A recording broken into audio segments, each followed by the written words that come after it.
Hello दोस्तों, जय महाकाल, राधे राधे, जय श्री कृष्णा। और दोस्तों, आप लोग कैसे हैं? मैं उम्मीद करती हूँ कि आप लोग अच्छे ही होंगे। आज दोस्तों हम लोग UP triple S C NM post 172 के लिए टॉपिक नंबर 3 देखेंगे, जिसका नाम है एससी पीएससी सीएससी और जिला अस्पताल का संगठन। दोस्तों, हम लोगों ने आगे अगले वाले पार्ट में एससी पीएससी का डिटेल वीडियो देख लिया है। अब हम लोग आगे देखेंगे सीएससी और जिला अस्पताल का संगठन, इसके बारे में डिटेल में चर्चा करेंगे। ये हमारे टॉपिक के हिसाब से अत्यधिक महत्वपूर्ण है। इसके बारे में हम लोग डिटेल से चर्चा कर लेते हैं। दोस्तों चलिए आगे देखते हैं। सामुदायिक स्वास्थ्य केंद्र। सामुदायिक स्वास्थ्य केंद्र, जैसे दोस्तों नाम से ही पता चल जाता है कि सामुदायिक स्वास्थ्य केंद्र यानी कि जैसे एक से दो लोग मिलके परिवार बनाते हैं और एक से दो परिवार मिलके एक गांव या एक समुदाय का संगठन करता है। तो सामुदायिक स्वास्थ्य केंद्र पे दोस्तों कितने लोगों की सेवाएं दी जाती है और कैसे कैसे कितने सुविधाएं वहाँ पे प्राप्त होती है एक सामुदायिक स्वास्थ्य केंद्र पे, हम लोग इसमें देख लेते हैं। जैसे सामुदायिक स्वास्थ्य केंद्र ग्रामीण स्वास्थ्य सेवाओं के अंतर्गत विशेषज्ञ सेवाएं उपलब्ध कराता है। यह मैदानी क्षेत्र में 1,20,000 की जबकि पर्वतीय क्षेत्र में 80,000 की जनसंख्या को कवर करता है। तो दोस्तों कहने का मतलब एक सामुदायिक स्वास्थ्य केंद्र है जो वो ग्रामीणों को विशेषज्ञ सेवाएं उपलब्ध कराता है। जो प्राथमिक स्वास्थ्य केंद्र था और चिकित्सक सेवा उपलब्ध करा रहा था, लेकिन जो सामुदायिक स्वास्थ्य केंद्र है यह विशेषज्ञ सेवाएं भी उपलब्ध कराता है। आगे देखते हैं दोस्तों। प्रत्येक समुदाय विकास खंड में सामुदायिक स्वास्थ्य केंद्र की स्थापना की जाती है, यानी कि एक विकास खंड, एक समुदाय विकास खंड यानी एक ब्लॉक में एक समुदाय केंद्र की स्थापना की जाती है। प्रत्येक सामुदायिक स्वास्थ्य केंद्र पर 30 बिस्तर, एक एक्सरे कक्ष, प्रसूति कक्ष, ऑपरेशन थिएटर और प्रयोगशाला की सुविधा भी दी जाती है। जैसे कि जो यहाँ सामुदायिक स्वास्थ्य केंद्र है ये उस पे 30 बिस्तर होते हैं, उसके साथ साथ ही एक्सरे कक्ष भी मिलता है। जैसे कि मरीजों को कोई परेशानी है तो वहीं पे अपना एक्सरे करवा ले।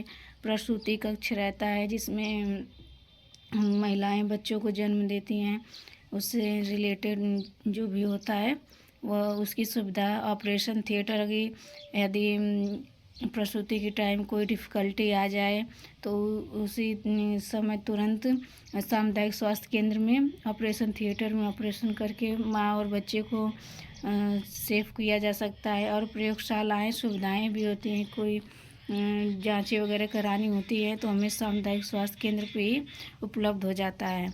और यह 4 प्राथमिक स्वास्थ्य केंद्रों के लिए रेफरल केंद्र का काम करता है। जो सामुदायिक स्वास्थ्य केंद्र है यह 4 प्राथमिक स्वास्थ्य केंद्रों के लिए भी रेफरल का काम करता है। अब दोस्तों हम लोग देख लेते हैं एक सामुदायिक स्वास्थ्य केंद्र पे स्टाफ या कर्मी कितने होते हैं। जैसे कि हम लोग आगे देखें कि एक उप केंद्र पे स्टाफ या कर्मी 3 होते हैं, प्राथमिक स्वास्थ्य केंद्र पे 15 होते हैं। तो आप देख लेते हैं हम लोग दोस्तों आगे कि सामुदायिक स्वास्थ्य केंद्र पे कितना स्टाफ होते हैं। एग्जाम में भी पूछ सकता है कि एक सामुदायिक स्वास्थ्य केंद्र पे कार्य करने वाले कितने स्टाफ होते हैं या कौन कौन से स्टाफ होते हैं।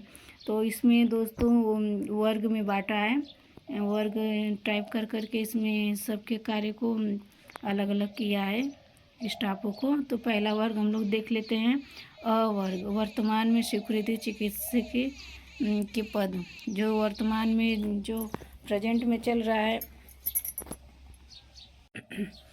जो प्रेजेंट में अभी इस टाइम चल रहा है उसमें जो चिकित्सक हैं उनके पद कितने लोग और कैसे कौन कौन से पद हैं। पहला शल्य चिकित्सक एक रहेगा, फिजिशियन एक रहेगा, स्त्री एवं प्रसूति रोग विशेषज्ञ एक रहेगा, शिशु रोग विशेषज्ञ एक रहेगा। यहाँ पे जैसे बता दिया है पहले सामुदायिक स्वास्थ्य केंद्र पे विशेषज्ञ सेवाएं मिलती हैं। तो यहाँ पे देखिए एक शल्य चिकित्सक यानी जो सीजर करने वाला ऑपरेशन करने वाला चिकित्सक रहता है वो एक रहेगा। फिजिशियन जो रहता है वो भी एक रहेगा।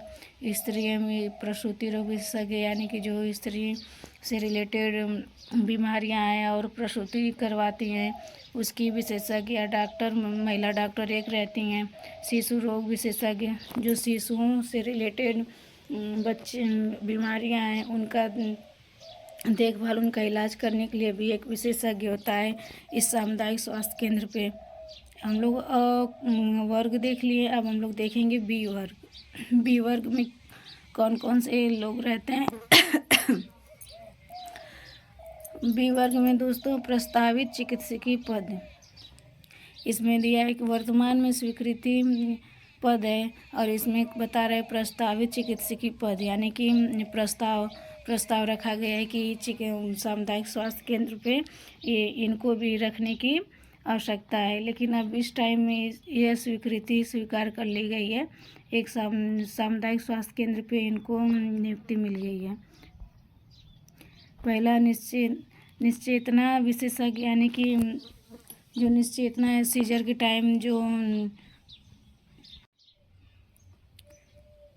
टाइम पे जो निश्चेतना यानी कि जो एनेस्थेटिक होता है, जो एनेस्थेसिया देता है, जो लोगों को दर्द से राहत दिलाने के लिए एनेस्थेसिया दिया जाता है ऑपरेशन के लिए, एक विशेषज्ञ और एक रहेगा।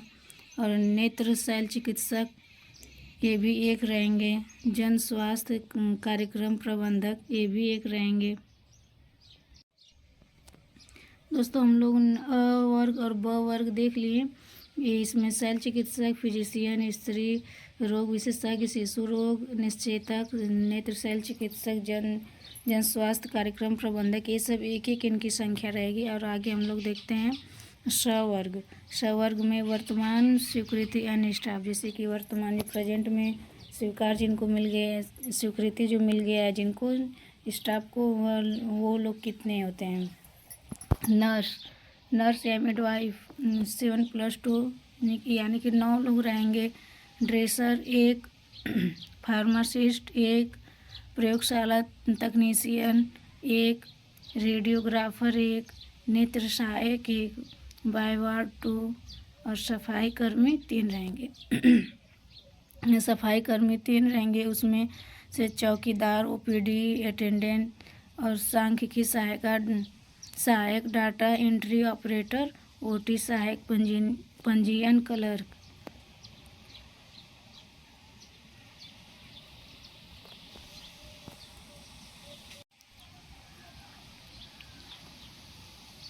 सहायक पंजीयन क्लर्क इनकी संख्या 5 रहेगी। सफाई कर्मी 3 रहेंगे। इसके बाद चौकीदार, ओपीडी अटेंडेंस और सांख्यिकी सहायक, डाटा एंट्री ऑपरेटर, ओटी और एक ओटी सहायक, पंजीयन क्लर्क, इन सब की संख्या 5 रहेगी। आगे देख लेते हैं, इम्पोर्टेंट पॉइंट है।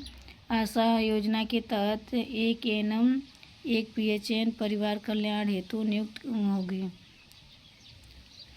और अगली इम्पोर्टेंट पॉइंट देखते हैं दोस्तों। संविदा आधार पर उपलब्ध नहीं होने पर नियुक्ति की जा सकती है।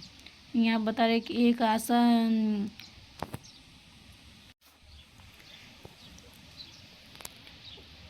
अगली इम्पोर्टेंट पॉइंट देखते हैं दोस्तों। आवश्यक अनुसार राज्य सरकारें कर्मियों की नियुक्ति अपने हिसाब से कर सकती है। यानी कि इसका मतलब है कि जो आशा योजना है इसके तहत एक एएनएम परिवार, पीएचएन का मतलब कि परिवार कल्याण जो कार्यक्रम चलाया गया है उस पर एक एएनएम की नियुक्ति होगी। यदि एएनएम नहीं, परमानेंट एएनएम नहीं है तो उसका नियुक्ति संविदा के आधार पे भी की जा सकती है। अगर संविदा पे नहीं नियुक्ति हो सकती है तो परमानेंट रहेगी। और तीसरी पॉइंट, आवश्यकता अनुसार राज्य सरकार कर्मियों की नियुक्ति अपने हिसाब से कर सकता है कि अगर आवश्यकता है स्टाफ की तो जो राज्य सरकार है वो अपने हिसाब से जो स्टाफ जन है उनकी नियुक्ति कर सकता है। अब आगे हम लोग देखते हैं सामुदायिक स्वास्थ्य केंद्र के कार्य।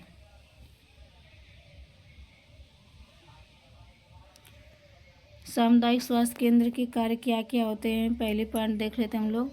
विशेषज्ञ सेवाएं में क्या क्या है? स्त्री रोग, शिशु रोग, सर्जरी एवं मेडिसिन विशेषज्ञ। 4 विशेषज्ञ सामुदायिक स्वास्थ्य केंद्र पे प्रदान की जाती विशेषज्ञ सेवाएं प्रदान की जाती हैं।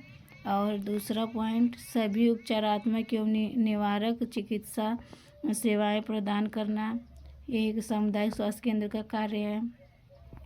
तीसरी पॉइंट, संबद्ध प्राथमिक स्वास्थ्य केंद्रों के कार्य की देखभाल एवं निरीक्षण करना, यानी कि जो इस सामुदायिक स्वास्थ्य केंद्र से जुड़े प्राथमिक स्वास्थ्य केंद्र हैं उनकी देखभाल या निरीक्षण करना। अगली पॉइंट, चौथी पॉइंट है दोस्तों, प्राथमिक स्वास्थ्य केंद्र के लिए परामर्श सुविधा उपलब्ध कराना।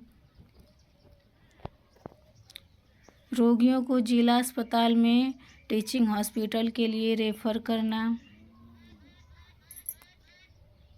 छठवें पॉइंट है, सभी राष्ट्रीय स्वास्थ्य कार्यक्रमों का क्रियान्वयन एवं सक्रिय सहभागिता देना। 7वीं पॉइंट है, प्रजनन एवं बाल स्वास्थ्य की सेवा प्रदान करना। 8वीं पॉइंट है, प्रथम रेफरल इकाई के रूप में कार्य करना।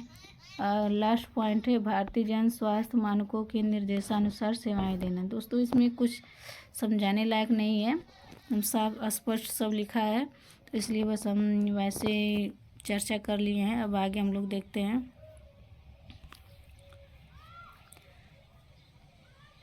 सामुदायिक स्वास्थ्य केंद्र की स्थापना और रखरखाव राज्य सरकार MNP BMS के अंतर्गत आती है।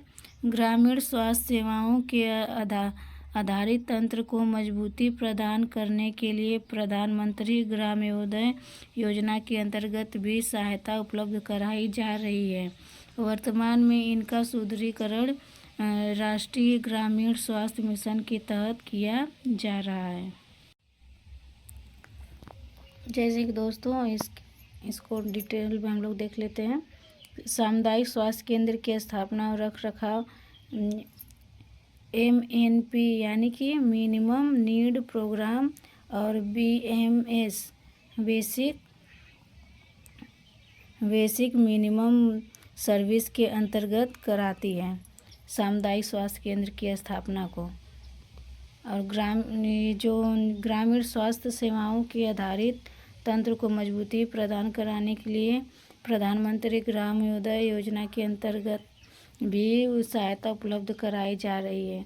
इसे कहने का मतलब है कि जो सामुदायिक स्वास्थ्य केंद्र है इसमें ग्रामीणों को स्वास्थ्य सेवा और अच्छे तरीके से प्रदान करने के लिए जो प्रधानमंत्री द्वारा चलाया गया है कार्यक्रम ग्राम्योदय योजना, इसके अंतर्गत भी सामुदायिक स्वास्थ्य केंद्र पे सहायता प्रदान की जाती है। वर्तमान में इसका सुदृढ़ीकरण राष्ट्रीय ग्रामीण स्वास्थ्य मिशन के तहत किया जा रहा है। और इस टाइम जो इस समय प्रेजेंट में इस सामुदायिक स्वास्थ्य केंद्रों का बेहतर करने के लिए जो ग्रामीण स्वास्थ्य मिशन चलाया गया है उसके तहत उसमें और सुधार किया जा रहा है। हम लोग देख लेते हैं दोस्तों। अब हम लोग सामुदायिक स्वास्थ्य केंद्र को देख लिए, आगे हम लोग देखते हैं जिला चिकित्सालय का संगठन। ये भी हमारे टॉपिक में है, जिला चिकित्सालय का संगठन। तो इसके लिए हम लोग इसके ऊपर भी डिटेल में चर्चा कर लेते हैं कि जिला चिकित्सालय का संगठन क्या होता है।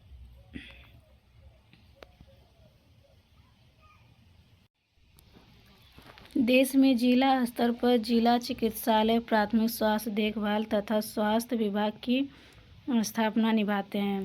कहने मतलब कि देश भर में जो जिला स्तर पे अस्पताल या चिकित्सालय उपस्थित हैं वह उन अस्पतालों में प्राथमिक स्वास्थ्य देखभाल जो नागरिकों को चाहिए वो और स्वास्थ्य विभाग की स्थापना का जो जिम्मेदारी है उसको यह जिला चिकित्सालय निभा रहा है।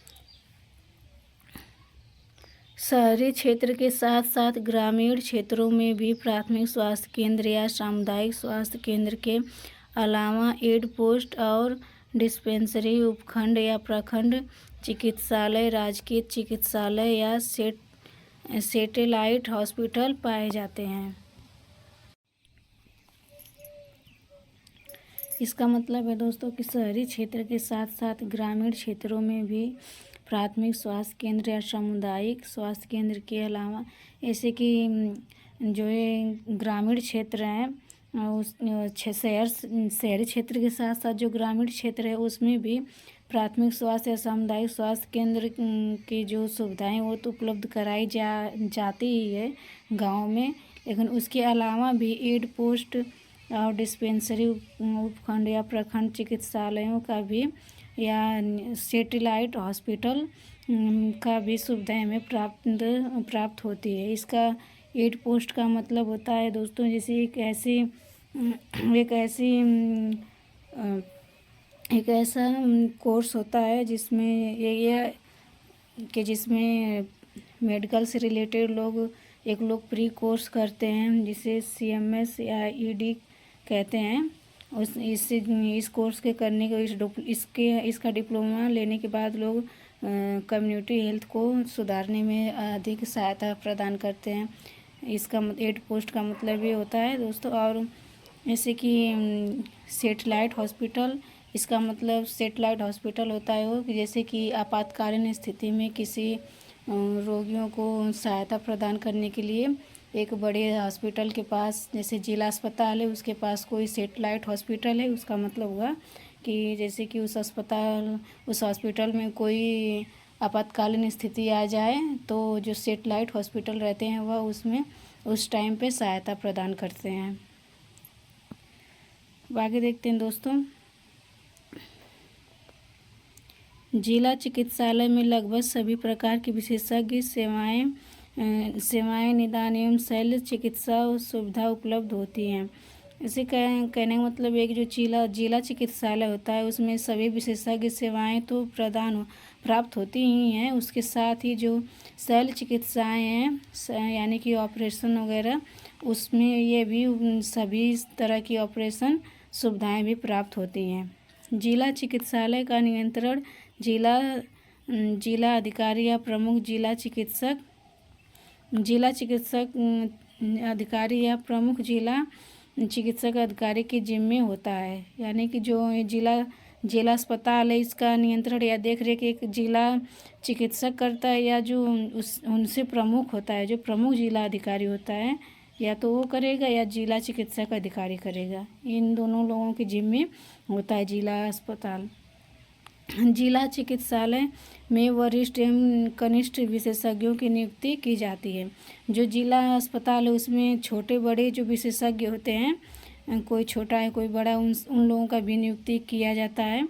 किंतु यह पाया गया है कि जिला चिकित्सालय मुख्यतः एक उपचार लेकिन यह भी पाया गया है कि जो जिला चिकित्सालय उसमें मुख्यतः ऐसे कि कौन कौन से लोग होते हैं, क्या क्या होता है। पहला नंबर उपचारात्मक सेवाओं तक ही सीमित होते हैं। जैसे कुछ जिला चिकित्सालय ऐसे होते हैं जिनका मुख्य रूप से जैसे कि वो बस उपचारात्मक सेवाएं प्रदान करते हैं। दूसरा, इसके लाभार्थी का कोई क्षेत्र या जनसंख्या निर्धारित नहीं होता है। ऐसे कि जो जिला चिकित्सालय है वो तो उपचारात्मक सेवाओं तक तो सीमित होता ही है। दूसरा, इसका एक दूसरा पॉइंट है कि इसमें जो लाभार्थी हैं या कोई क्षेत्र इसमें सीमित नहीं होता है। जिला अस्पताल पे कोई कहीं से भी आ सकता है। जैसे कि PSC CSC SC पे एक जनसंख्या का लिमिटेड रहता है कि PSC पे 20,000 से 30,000 की जनसंख्या चाहिए, और ये CSC पे 1,20,000 और 80,000 की जनसंख्या चाहिए। तो लेकिन जो जिला चिकित्सालय होता है इसमें कोई जैसी संख्या की लिमिट नहीं होती है कि नहीं इतनी जनसंख्या को कवर करेगा जिला चिकित्सालय। इस पे चाहे जितने भी लोग आ सकते हैं अपना उपचार लेने के लिए। तीसरी पॉइंट है, स्वास्थ्य दल के चिकित्सा एवं नर्सों का मुख्य लक्ष्य इलाज करना ही होता है। जो स्वास्थ्य दल के जो चिकित्सक एवं नर्स होते हैं उनका बस मुख्य कार्य यही होता है कि जो यहाँ पे लोग आ रहे हैं नागरिक, उनका बस इलाज करना है। यह निवारण चिकित्सा पर अधिक ध्यान नहीं दे पाते हैं।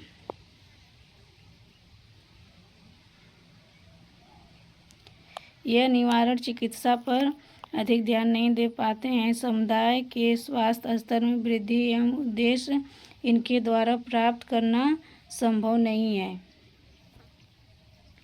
यानी कहने का मतलब कि जैसे कि जो स्वास्थ्य जो जिला चिकित्सालय पे जो स्वास्थ्य दल एवं नर्स होता है, उनका लक्ष्य बस एक मुख्य लक्ष्य यही होता है कि जो मरीज है उनको इलाज करना, उपचार देना। तो इसलिए जो निवारण चिकित्सा होती है उस पे ये लोग अधिक ध्यान नहीं दे पाते हैं, जिसकी वजह से एक समुदाय का जो स्वास्थ्य स्तर है उसमें उसमें से वृद्धि एवं विकास का उद्देश्य प्राप्त करना संभव नहीं है। जैसे कि जो ये जिला चिकित्सालय इसमें जो कार्यकर्ता हैं या विशेषज्ञ चिकित्सक हैं या नर्स हैं, उनका बस कार्य यही है कि लोगों का इलाज एवं उपचार करना, जिसकी वजह से ये नहीं कहा जा सकता है कि यह एक समुदाय जो एक समुदाय है उसके वृद्धि या विकास में सहायता प्रदान कर सकें। यह संभावना नहीं होती है जिला चिकित्सालय के द्वारा। योजना आयोग द्वारा सबके लिए स्वास्थ्य योजना पर नियुक्ति एक कार्यकारी समूह ने जिला चिकित्सालयों को जिला स्वास्थ्य केंद्र में बदलने की सलाह दी है।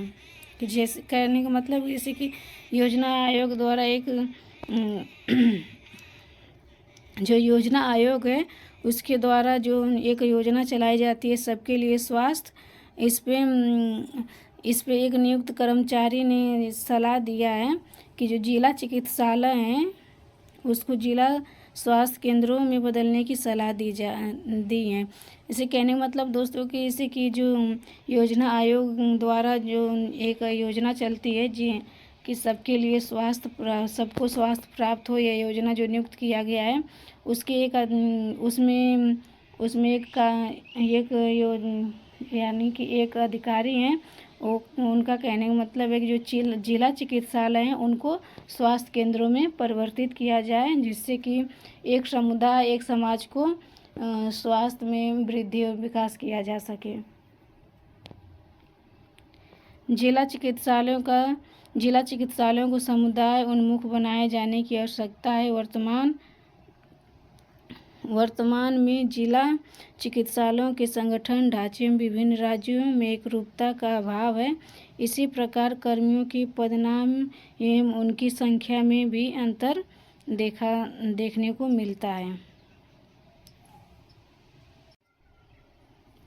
इसे दोस्तों इसके कहने का मतलब है कि जो जिला चिकित्सालय है इसमें समुदाय उन्मुख बनाए जाने की आवश्यकता है। यानी कि जो जिला चिकित्सालय है उनका जो एक मुख्य उद्देश्य होना चाहिए समुदाय को उन्नत करना।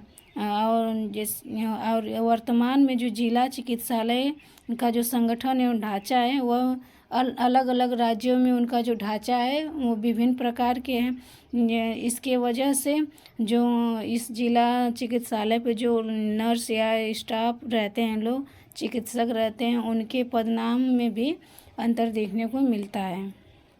आज के लिए दोस्तों बस इतना ही। अगर वीडियो अच्छी लगी हो तो वीडियो को लाइक करें, कमेंट करें और चैनल को सब्सक्राइब करें। Thank you for watching.